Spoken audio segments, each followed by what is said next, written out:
একদিকে দিল্লি সফরের প্রস্তুতি প্রায় শেষ হয়ে গিয়েও বাতিল, অন্যদিকে বাংলাদেশ কিনতে চাইছে চীনের J-10C যুদ্ধ বিমান। আবার সৌদি আরব, তুরস্ক ও পাকিস্তানকে নিয়ে কথিত মক্কা জোটে বাংলাদেশের যোগদানের সম্ভাবনা নিয়েও শুরু হয়েছে আলোচনা। অর্থাৎ কূটনৈতিক বার্তাটা পরিষ্কার, ঢাকা যেন বলতে চাইছে দিল্লিকে কেয়ার করি না।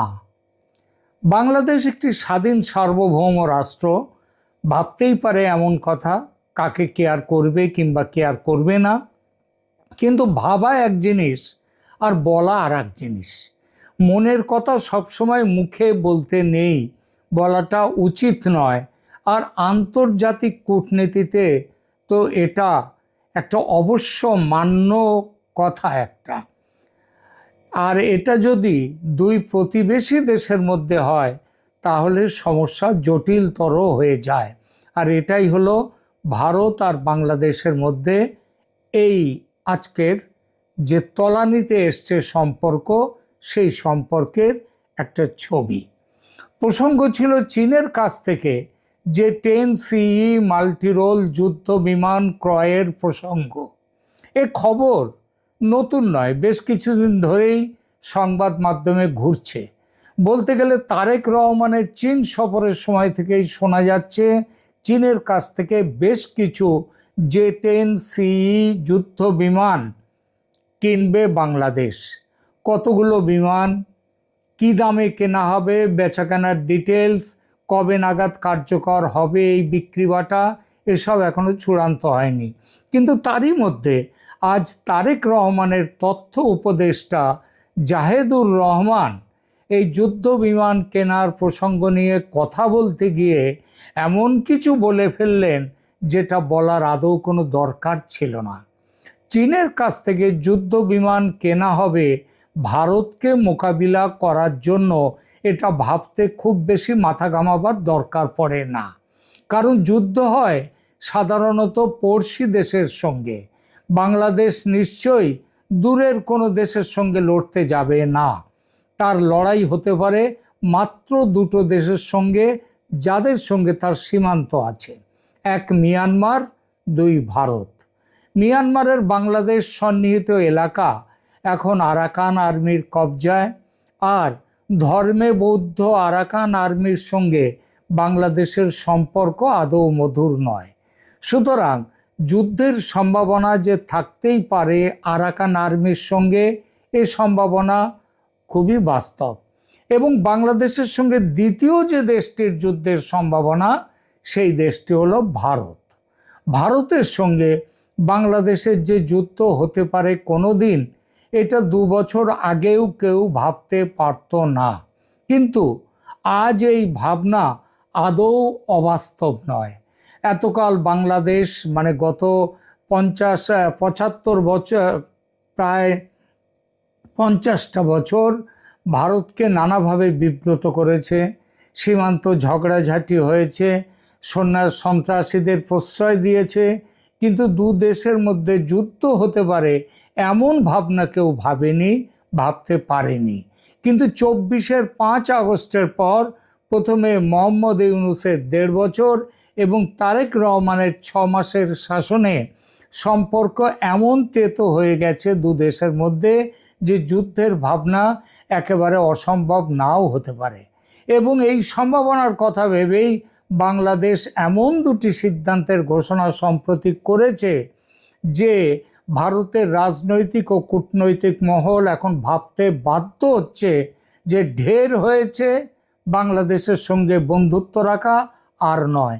50 বছর ধরে যে সম্পর্ক টিকে ছিল অনেক ঝড়ঝাপটা সহ্য করে, সে সম্পর্ক আর রাখা যাবে না। এই দুই ঘোষণার একটি হলো সৌদি, পাকিস্তান, তুরস্কের সামরিক জোট মক্কা প্যাক্টে বাংলাদেশও সদস্য হতে চলেছে। এই ঘোষণা করেছেন স্বয়ং বাংলাদেশের সরকারের এক প্রতিমন্ত্রী। বলা বাহুল্য, পাকিস্তানের সঙ্গে বাংলাদেশ সামরিক জোট করলে ভারতের ভুরু কুঁচকে যাবেই, তার সিকিউরিটি নিয়ে তাকে চিন্তা করতে হবে। আর বাংলাদেশের যে দ্বিতীয় সিদ্ধান্তটি হলো চীনের কাছ থেকে যুদ্ধ বিমান কেনা। আগেই বলেছি চীনের কাছ থেকে বিমান কেনার বাংলাদেশি সিদ্ধান্ত যে আজ বা কাল খবরে এলো তা নয়, এ খবর বেশ কয়েক সপ্তাহ আগের। কিন্তু এবার এই বাংলাদেশি সিদ্ধান্তের সঙ্গে এমন কিছু কথা বলেছেন বাংলাদেশ সরকারের এক রাজনৈতিক ব্যক্তিত্ব, যে কথা বলার কোনো প্রয়োজন ছিল না, কিন্তু অপ্রয়োজনীয় হলেও সে কথা তিনি বললেন ভারতের ওপর গায়ের ঝাল মেটাতে এবং স্পষ্টত ভারতকে অপমান করার উদ্দেশ্যে।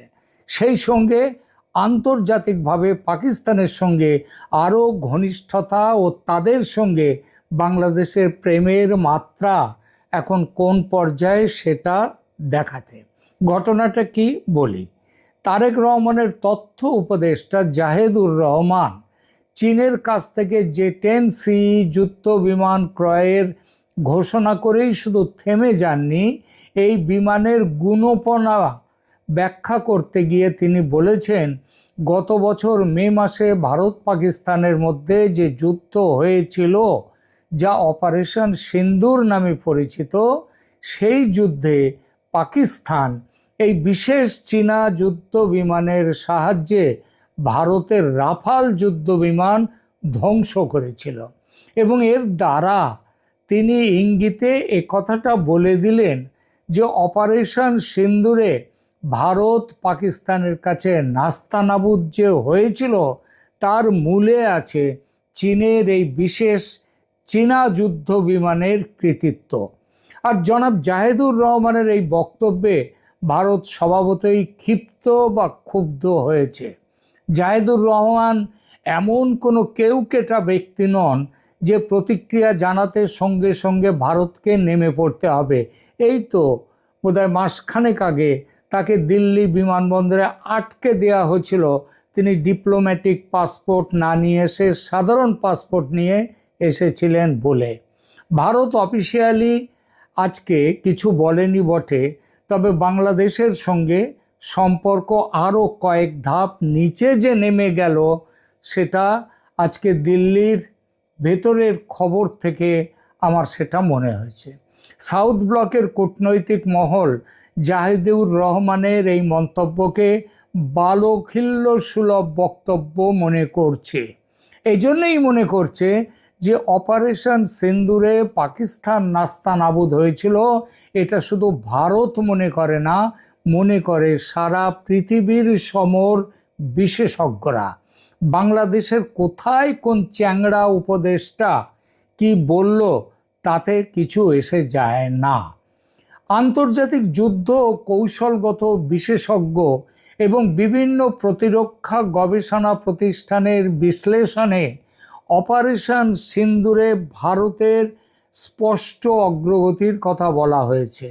ভারতের সুনির্দিষ্ট লক্ষ্যবস্তুতে ভারতের যে আঘাত আনার সক্ষমতা এবং অভিযানের গতি প্রকৃতির ক্ষেত্রে ভারতের যে একটি স্পষ্ট কৌশলগত ও প্রযুক্তিগত সুবিধা বা ক্লিয়ার অ্যাডভান্টেজ ছিল, সেই কথা সবাই মেনে নিয়েছেন আজ। এই বিষয়ে বিশেষজ্ঞদের মূল্যায়নগুলো একটু দেখা যাক। একটা হচ্ছে 2025 সালের মে মাসে পহেলগাঁওয়ের সন্ত্রাসী হামলার পর পরিচালিত এই অভিযানে ভারত দীর্ঘ পাল্লার সুনির্দিষ্ট ক্ষেপণাস্ত্র ও প্রযুক্তি যেমন ব্রহ্মস ও অন্যান্য আধুনিক অস্ত্র ব্যবহার করে পাকিস্তানের অভ্যন্তরে নির্দিষ্ট লক্ষ্যবস্তুতে আঘাত এনেছিল। সামরিক বিশ্লেষকদের মতে, আবার বলি ভারতের নয়, আন্তর্জাতিক সামরিক বিশ্লেষকদের মতে এই অভিযানের গতি ও পরিকল্পনা ভারতের পেশাদারিত্ব এবং ভারতের উন্নত যুদ্ধ কৌশলের প্রমাণ দেয়। পারমাণবিক ভীতির বাধা অতিক্রম করার ব্যাপারে কি বলেছে? আন্তর্জাতিক থিঙ্ক ট্যাঙ্ক ও সামরিক বিশেষজ্ঞদের অনেকে মনে করেন এই সংঘাত পাকিস্তানের দীর্ঘদিনের যে ফুল স্পেকট্রাম নিউক্লিয়ার ডিটারেন্স বা পারমাণবিক প্রতিরোধের ধারণার সীমাবদ্ধতা প্রকাশ্যে এনেছে। পরমাণু বোমার জুজু দেখিয়ে ভারতকে বড় ধরনের জবাব দেয়া থেকে বিরত রাখা যায়নি। যৌথ সামরিক সমন্বয়ের ব্যাপারে কি বলেছেন আন্তর্জাতিক বিশেষজ্ঞরা? যে ভারতীয় সশস্ত্র বাহিনীর 3 অঙ্গের স্থল, আকাশ ও নৌবাহিনী, তাদের মধ্যে উন্নত সমন্বয় এবং আন্তর্জাতিক আধুনিক প্রযুক্তির ব্যবহার কৌশলগত মহলে ইতিবাচক মূল্যায়ন পেয়েছে। পাকিস্তানের বিপরীতে পাকিস্তানের অবস্থান কি? অন্যদিকে পাকিস্তানের সামরিক ও সরকারি পক্ষ ভারতের এই সাফল্য সংক্রান্ত দাবিগুলোকে স্বীকার করেনি। তারা দাবি করেছে যে ভারত বেসামরিক এলাকা ও স্থাপনাকে লক্ষ্যবস্তু করেছিল এবং পাকিস্তানও তাদের নিজেদের মতো পাল্টা প্রতিরোধ গড়ে তুলেছিল। সংক্ষেপে, সামরিক গতিশীলতা, প্রযুক্তিগত নিখুঁত ব্যবহার এবং পূর্ব নির্ধারিত লক্ষ্য অর্জনের ক্ষেত্রে ভারতের কৌশলগত অবস্থান অনুকূল ছিল বলে অনেক আন্তর্জাতিক বিশেষজ্ঞ স্পষ্ট বলেছেন। যদিও আগেই বললাম, পাকিস্তান বলছে যে তারা নাকি এই যুদ্ধে ভারতের সাথে সমানে পাল্লা দিয়েছে।